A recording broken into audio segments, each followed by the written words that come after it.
Okay, so you've discovered you're a bit of a nasal singer. What can you do? Let's start with a little exercise.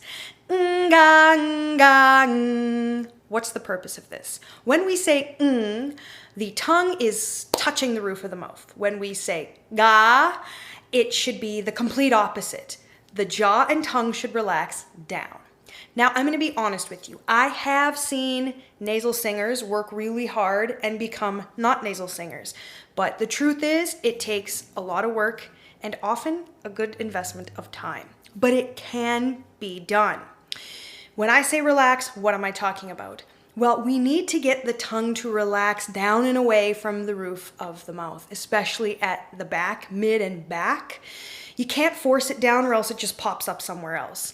And the soft palate has to lift. And if you want to experience that, say, hey, and you'll feel the lift. It's a lot of things.